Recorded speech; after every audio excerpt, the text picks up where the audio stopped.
Bom dia, meus irmãos, meus amigos aqui do nosso grupo no WhatsApp, Grãozinhos no Caminho, do nosso canal do YouTube, Grãozinhos no Caminho. Sejam todos bem-vindos mais uma vez, mais uma semana que está começando, mais uma segunda-feira, ao nosso pequeno estudo, a nossa leitura diária do Evangelho segundo o Espiritismo, do Livro dos Espíritos, nossos grãozinhos no caminho dessa segunda-feira. O Evangelho traz para a gente ainda o capítulo 1, Eu não vim destruir a lei. Nós falamos sobre Moisés, sobre Cristo, sobre o Espiritismo. Hoje nós vamos falar sobre a aliança da ciência e da religião. A ciência e a religião são as duas alavancas da inteligência humana. Uma revela as leis do mundo material e a outra as leis do mundo moral. Mas umas e outras, tendo o mesmo princípio que é Deus, não podem se contradizer. Se elas são a negação uma da outra, uma necessariamente é errada e a outra certa, porque Deus não pode querer destruir sua própria obra. A incompatibilidade que se acreditava haver entre essas duas ordens de ideias prende-se a um defeito de observação e a muito de exclusivismo de uma parte e da outra. Daí um conflito de onde nasceram a incredulidade e a intolerância. Os tempos são chegados em que os ensinamentos do Cristo devem receber seu complemento, em que o véu, lançado propositadamente sobre algumas partes desse ensinamento, deve ser levantado, em que a ciência, deixando de ser exclusivamente materialista, deve inteirar-se do elemento espiritual, e em que a religião, cessando de menosprezar as leis orgânicas e imutáveis da matéria, essas duas forças, apoiando-se uma sobre a outra e andando juntas, se prestarão um mútuo apoio. Então, a religião, não recebendo mais o desmentido da ciência, adquirirá uma força inabalável, porque estará de acordo com a razão e não se lhe poderá opor à irresistível lógica dos fatos. A ciência e a religião não puderam se entender até hoje, porque cada uma, examinando as coisas sob o seu ponto de vista exclusivo, se repeliam mutuamente. Seria preciso alguma coisa para preencher o vazio que as separava, um traço de união que as aproximasse. Esse traço de união está no conhecimento das leis que regem o mundo espiritual e suas relações com o mundo corporal. Leis tão imutáveis como as que regem o movimento dos astros e a existência dos seres. Essas relações, uma vez constatadas pela experiência, uma luz nova se fez. A fé se dirigiu à razão. A razão não encontrou nada de ilógico na fé e o materialismo foi vencido.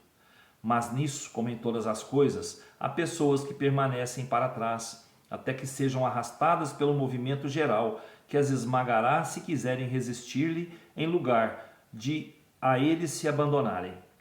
É toda uma revolução moral que se opera nesse momento, e trabalha os espíritos, depois de elaborada durante mais de 18 séculos, ela se aproxima do seu cumprimento e vai marcar uma nova era na humanidade.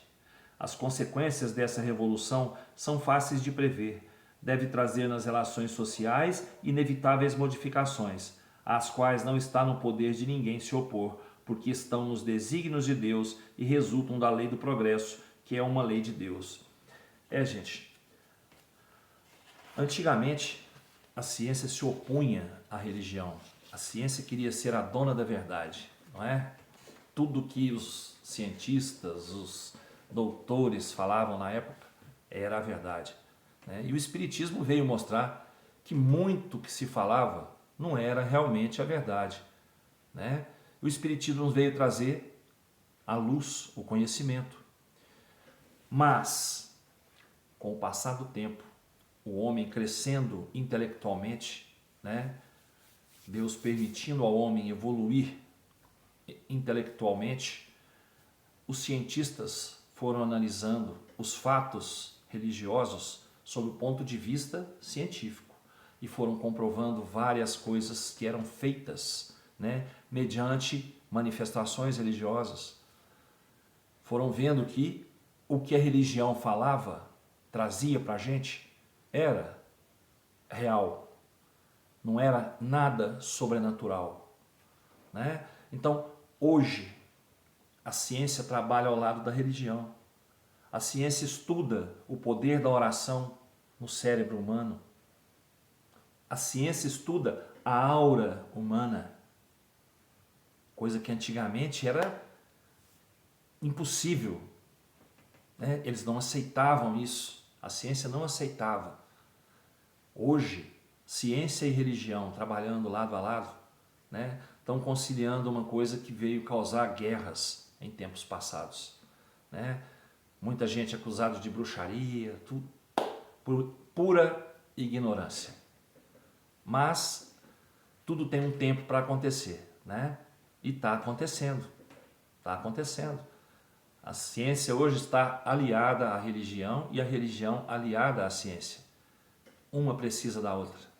E as duas trabalhando junto, ocorrerá o progresso mediante o trabalho dessas duas entidades, a ciência e a religião.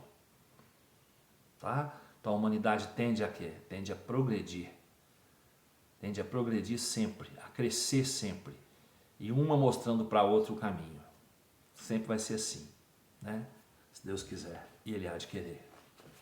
O Livro dos Espíritos traz para a gente hoje a questão 901. Nós estamos falando sobre a perfeição moral no capítulo 12. 2 avarentos. O primeiro se recusa o necessário e morre de necessidade sobre o seu tesouro. O segundo não é avaro senão para os outros, enquanto que ele recua diante do menor sacrifício para prestar serviço ou fazer uma coisa útil, nada lhe custa para satisfazer seus gostos e suas paixões. Peça-se-lhe um serviço e ele é sempre difícil. Quando quer passar por uma fantasia, sempre tem o bastante. Qual é o mais culpado e qual o que terá o pior lugar no mundo dos espíritos? Aquele que goza. Ele é mais egoísta do que avarento. O outro já encontrou uma parte da sua punição. Quer dizer, o mais culpado é aquele que tem a condição e usa aquilo em benefício próprio somente. Ele não pensa nos outros. Ele está gastando. Ele é avarento, mas com ele não. Ele é avarento para fazer para os outros. Para ele não. Né? O outro, o primeiro, ele era avarento até com ele. Ele morreu em cima do seu tesouro.